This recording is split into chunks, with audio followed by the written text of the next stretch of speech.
Hi and welcome to the first feedback video for this run of Maintaining a Mindful Life. I'm Richard and Craig will be coming to us from New Zealand today.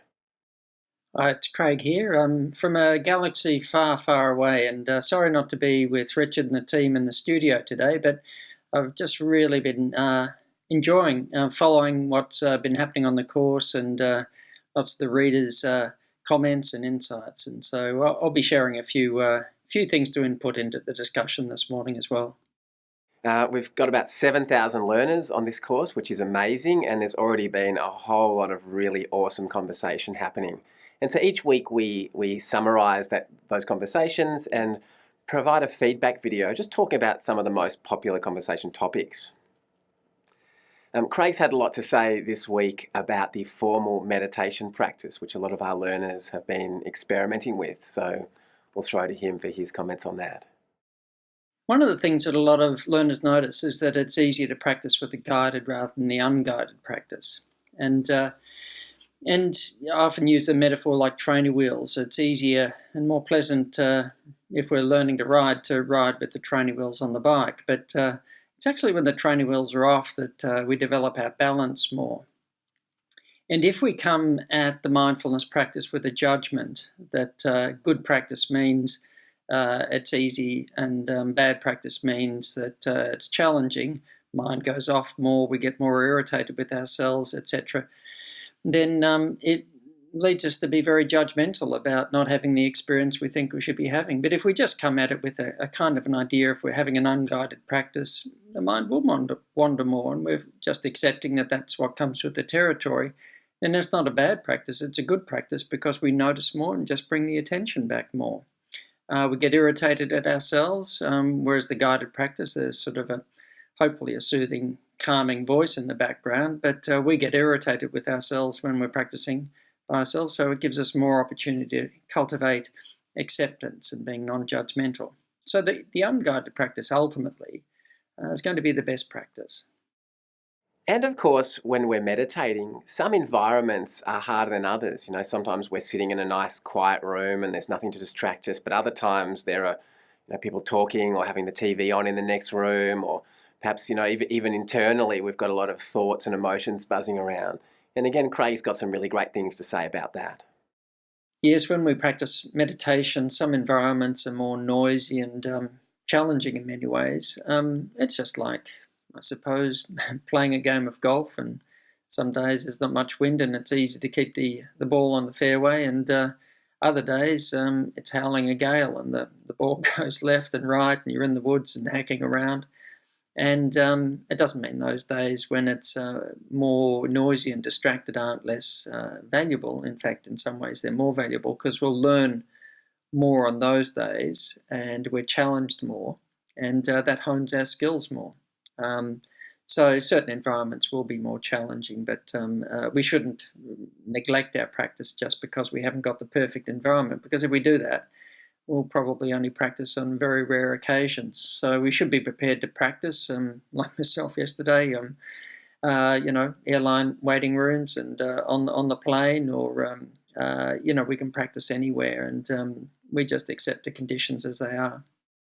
And then, of course, mindful communication was a major part of what we were starting to cultivate this week. And a lot of our learners have started to listen more attentively, noticing how hard it can be sometimes to really listen, noticing all of those common habits of just waiting for our turn to speak, or judging or evaluating what the person's saying rather than actually listening to what they're saying.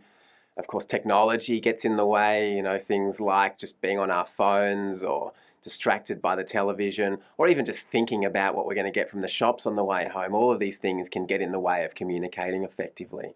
And as we start to notice that, as a lot of our learners have pointed out, we naturally start to become better communicators because we catch ourselves being distracted. We start to notice when that's happening. We bring our attention back to the conversation and engage with it more fully. And as a lot of learners have pointed out, those conversations, those interactions become much more fulfilling, just much more enjoyable as we actually start to connect with the person, to notice all those non-verbal cues, to actually start to empathize and to connect in a deeper way. And then, of course, there's the challenge of what to do when we're communicating mindfully, but somebody else isn't. Because the moment we start to bring our full awareness to an interaction with somebody, we're just going to notice if they're fully there or not. We might see those glazed over eyes or notice that they're doing something else, checking their phone or whatever it is while they're doing that. And I guess there are a few ways that we can deal with that, that we can work with that. I mean, we could notice our own reactions and just accept that that's what's happening in the present moment and keep communicating. Sometimes people just stop talking for a moment and notice how long it takes the other person to notice that they've stopped. Or, I guess we could also invite the other person to just be aware of what they're doing. Sometimes without any judgment, we can say, yeah, I noticed that, you're not paying full attention, and just somehow finding a way to bring their attention to what they're doing. Because often it's very unconscious anyway. They don't even know how unmindful they are. And if it's really bugging us, then we could just say, hey, I'm not willing to communicate in this way. Would you, maybe we can have this conversation later. So we can have firm boundaries with mindfulness. It's not just about allowing everything to happen, but it's sometimes about really acknowledging what's, what we need and what's true for us. And again, Craig's got some really great things to say about this, because, sometimes people think mindfulness is about just accepting everything and allowing everything and tolerating everything, but it's really not about tolerating bad behaviour. So here's Craig on that. This question sometimes comes up about whether mindfulness can make us too accepting or overly tolerant.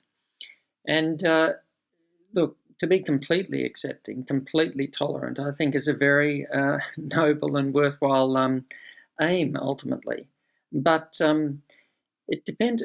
We often think of mindfulness as, just being a very passive, inert state, becoming almost apathetic, and anything goes. And when you think of some of the most resilient and strong statespeople, for example, have coped with enormous adversity, etc., they're tremendously mindful people.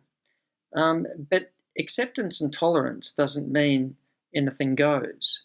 We can accept, for example, that there's an injustice that's taken place. For whatever reason, people in their own fear or ignorance might have done something that's not necessarily just or fair. So you can be accepting of that. You can even be compassionate to the person who's done that.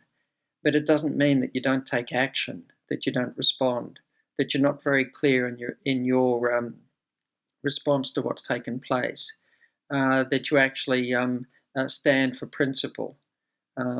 So we do form these stereotypical notions of mindfulness, and many people think of it as a very passive, but it's actually a very powerful state in many ways. But that power is exerted perhaps in a gentler and more mindful and patient and tolerant way.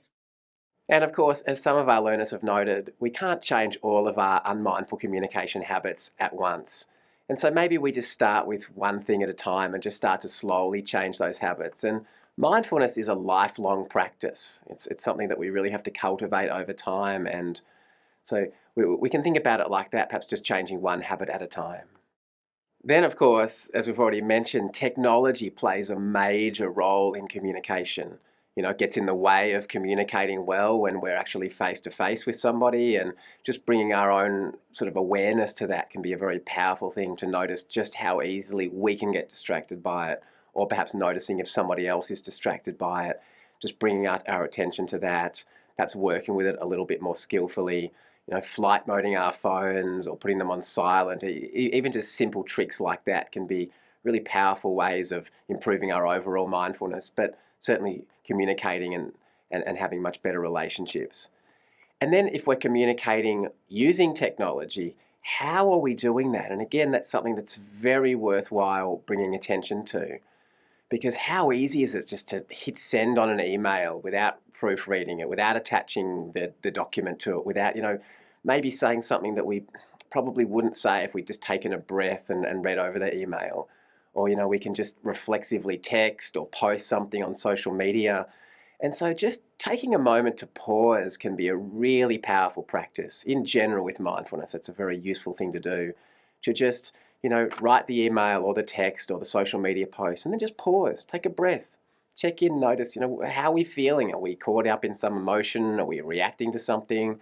if we reread what we've just written, were we clear in our communication or not?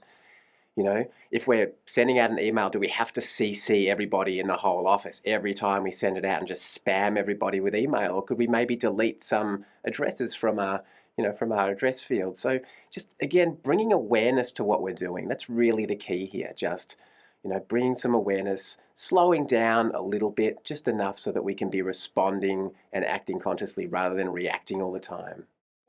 In the coming week, we're going to be exploring mindful relationships in much more detail, looking at ways of cultivating empathy and compassion. We're going to talk about how to sort of do mindful parenting and bring some mindfulness into our families, into the home. And also, of course, how to deal with difficult relationships, those relationships where we do tend to get a bit stuck and reactive. How can mindfulness help us with them? So we look forward to seeing you then. Please follow our mentors, Liz and Oscar. If you follow them, you'll be sure to be kept up to date with all of the main conversation topics. Please, of course, communicate mindfully. Feel free to share your experience and even support other learners. But just, again, being aware of how you communicate on the forums, in the comments sections, really important thing to do. So we'll see you next week. So thanks. Bye from me for now. I look forward to sending another post next week. So and thanks again to Richard and all the team. I look forward to catching up with them again soon.